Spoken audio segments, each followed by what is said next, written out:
Well, hello, everybody. Jen back. And today we have another interview. You guys responded so well to the interview I did with Amy. So I do definitely want to keep this going when I have a free moment to interview amazing students. And today I have a special one because not only is she a court reporting student, she is my personal Steno student buddy. And we have been through thick and thin here through school together from the very beginning. So I'm super excited to introduce to you Robyn Brewer. So hello, my friend. Hello. Thanks Long so time no talk. I know we talk literally every day, whether it's text Yes. or phone, we're always venting to each other. Yep. So before we get started with the questions, why don't you introduce yourself and tell us a little bit about why court reporting? Sure. So I am Robin. I am a current Steno student at Alley Hall School.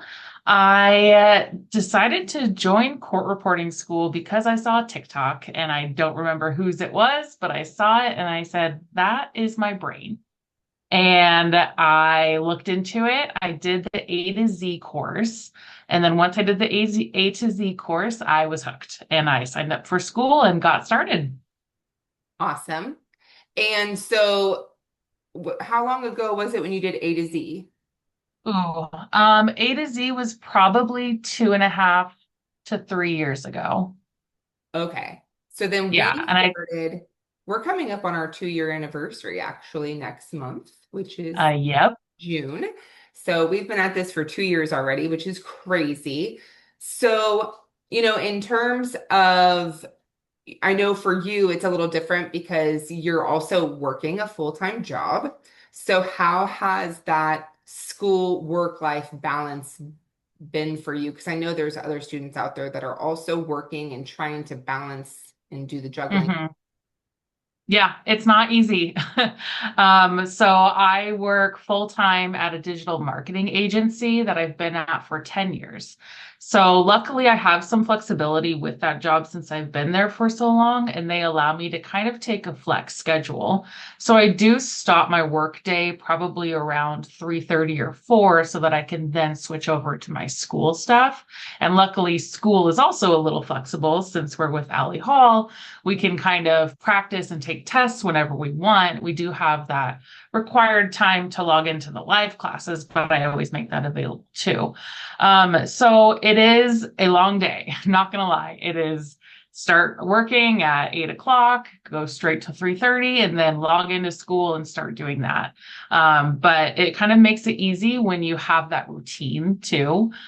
So just knowing that after work I have school. But it's been good. It's been working so far, and luckily I have someone to bounce off all of my struggles with, being Jen.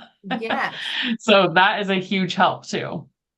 Yeah, and I think the one thing I think we're lucky with Allie is she's not making us feel this pressure to be on our machines for 7 hours a day. I know there's a Hmm. lot of other schools that might encourage you to just be on your machine for hours and hours, and she's kind of the opposite of like, hey, just do these short little bursts of practice rather Yeah, than stressing yourself out and overstimulating your brain and then not being able to get through a task. So right. that's also helpful. And though you don't have kids, you do have a nephew. So you have that on top of it when you are home trying to test. Little nephew running around because he's Yep. still a toddler era, right?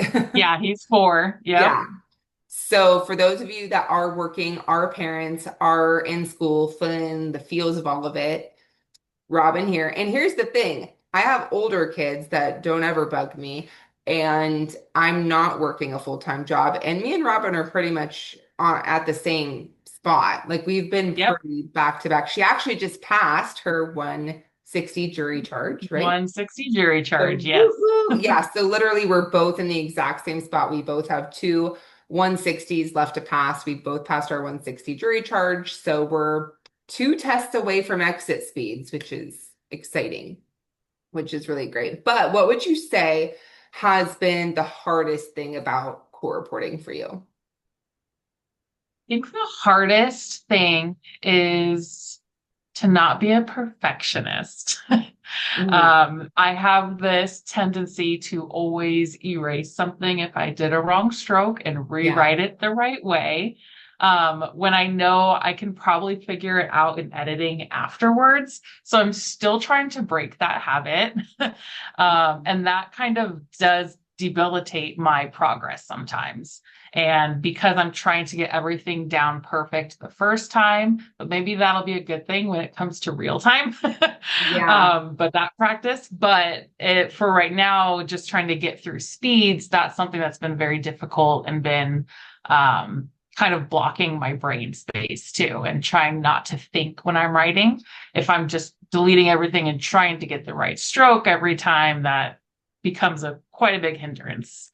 Yeah. And it's kind of a catch-22 because you want to get it right, but then nine Yeah. times out of 10, you end up deleting something you actually needed to keep. Yeah, I So know. How you're, many times do I write it correct, delete it, and then write it the exact same way? yeah, it becomes a Yeah. habit to use that little, we use what's called the asterisk key to delete everything. And so it becomes kind of habit too. I notice I always put periods in random spots. I'm always hitting the periods. And so I just hit Mine's a comma. random I always do a comma. periods or commas in random places because it's just such Yeah. a habit to do it somewhere. So that's Hmm. really, really funny. But yeah, I think being a perfectionist is definitely a big issue for a lot of students because, we live in that world now where everything's filtered and Hmm. it needs to look aesthetic and this and that. We just have this thing that we need to be perfect at everything we do. So, Yeah. We just what have to trust the process, trust that our brain knows what it's doing, and our fingers will follow. Exactly. And I think we learned the hard way because we realize, okay, it's actually not helping us to be perfect for sure. Yeah. So, how has having me as a Steno buddy been beneficial? Because I know a lot of people out there feel like they might be doing this alone or they're not really involved in their school or their community. So, what would be Hmm. your encouragement to them? Yeah, I think, having a steno buddy is a must. Everyone should find one. And Jen and I did not know each other before school started. We both started at the same school and we found each other through TikTok, Yeah. actually. I had commented on one post that she made, or we found each other in the comments in someone Yeah. else's, I think. Hmm. And we both found out we were going to the same school. And then we also realized we lived only about 20 minutes away from each other. So that was a huge plus for us. We were able to meet up at Starbucks every Saturday and do steno sessions and study together. And it's just been a really big help to have someone kind of bounce ideas off of, even when it just comes to creating briefs. We just send each other almost every day briefs that either of us have created, shared I our just sent you one struggles, today, share by our the success. Yeah, way. you did send me one. I need to add it to my dictionary. Yeah. Yeah, so, sharing our struggles, sharing our successes, and just having someone to go through with that pain that we all know that school is, and then hopefully into the working world too, and take that Yeah. friendship and the networking that we've created into our career. So I really can't encourage it enough to find someone. You don't want to do this alone. Yeah. It's not a fun thing to do by yourself. No, and the thing I like about it too is we can push each other. So if you pass a Hmm. test and then I'm like, oh shoot, like I need to get on it Oh and yeah, go pass a yeah. test too. It's like There's no it's like bigger a motivator. yeah, it's like a little healthy competition of like, Yes. dang, Robin just passed a test. Okay, I gotta like get on it. So Yep. it keeps us motivated and going. So it's almost like even if you didn't pass a test, you still feel a little bit of a win because okay, Robin did it. So that's Yep. and you just have that energy to feed off of, which I really love and Hmm. appreciate too. So what would you say would be some of your best practice tips for, with the time crunch that you have between job and all of that? Like, what do you think works best for you? Yeah, I think I kind of mentioned it before, but find your routine. I have found myself I will get out of my routine sometimes. And that's when you start to see it show in the speed test scores.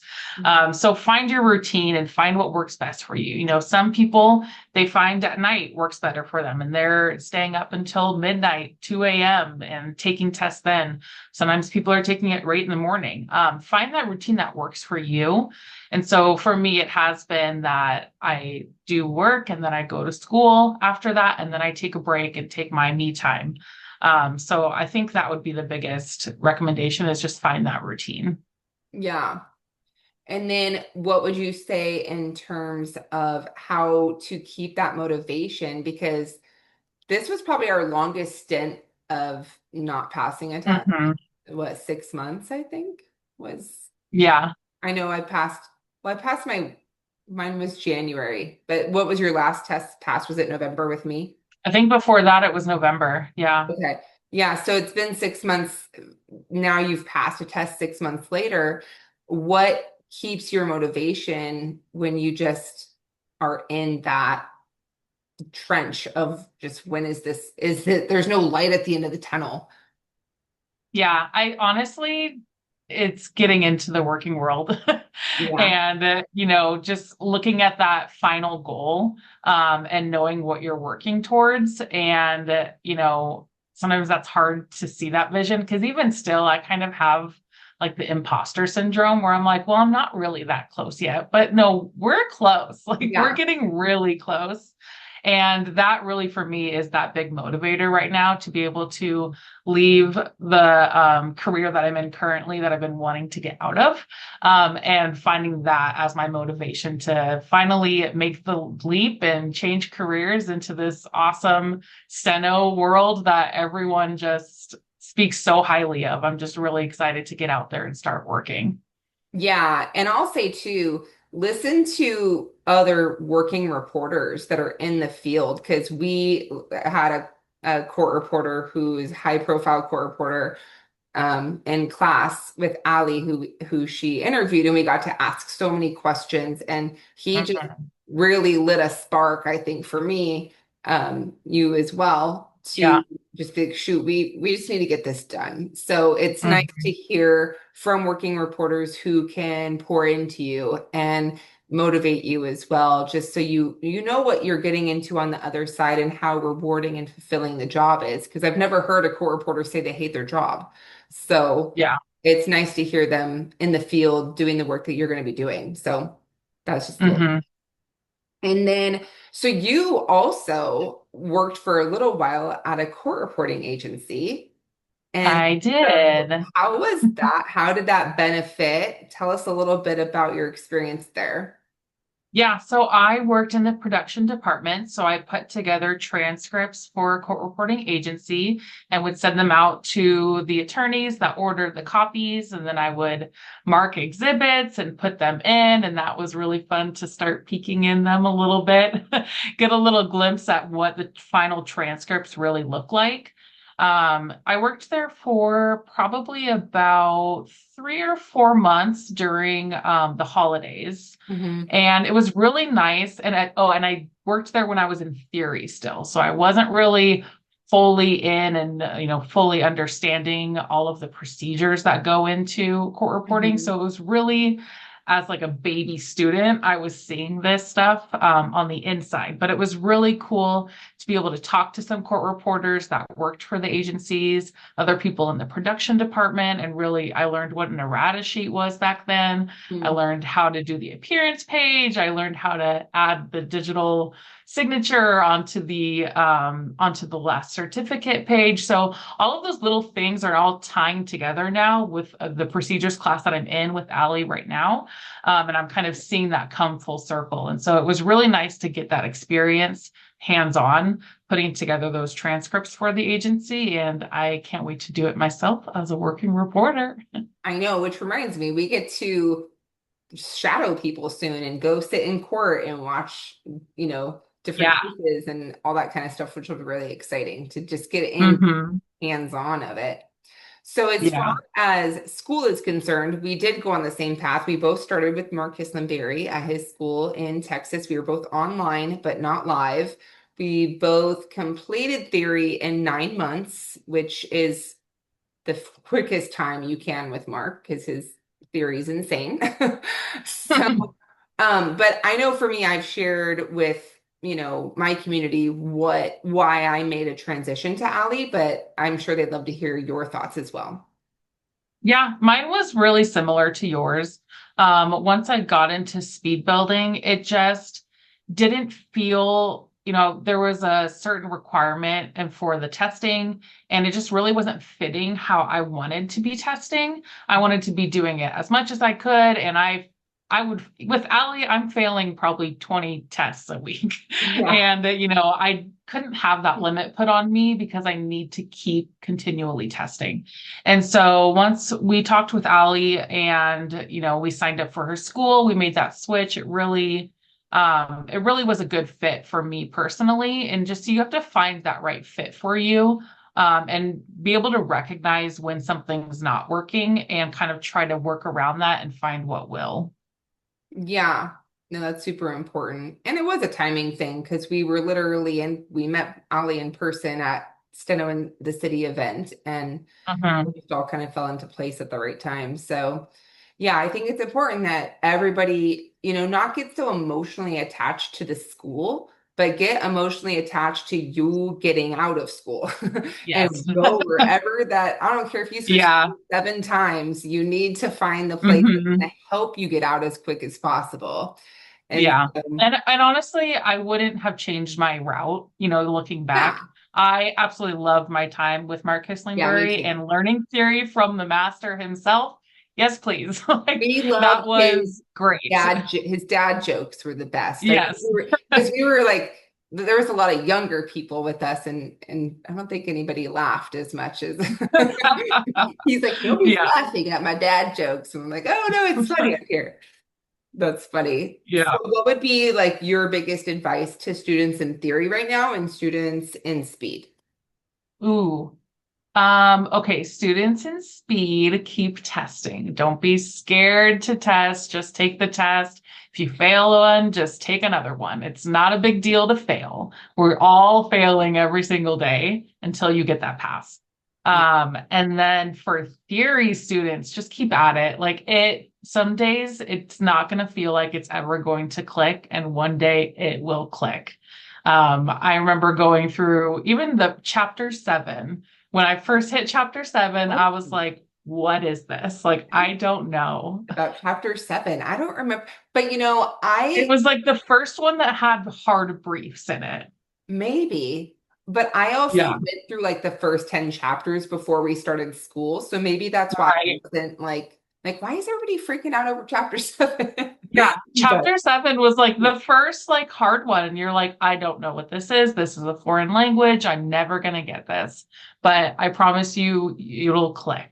And, everyone has their own personal writing styles too. There's so many things that I've already changed. mhm, And I'm only in speed building. I'm not even a working reporter yet. yeah. So you're gonna adapt to your own writing style and you're just learning the theory and the basis of what it is, but it will click. Don't worry. Well, and Mark's theory really develops you into a brief snob because you're like, I'm not Yeah. writing that out. And we're constantly like, what can we make up for this? What can we make up? I'm not Hmm. writing that out. And we just Yeah.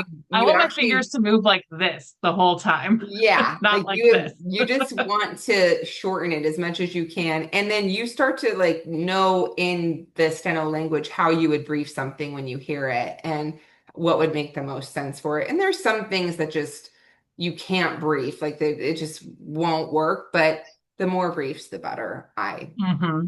personally. So well, yeah, well, thanks so much for being here. This is short and sweet, but it's powerful and helpful. And I just want to keep encouraging those out there that don't have necessarily anybody motivating them in their corner to keep going. So I appreciate you coming on and sharing your story. Of course, anytime.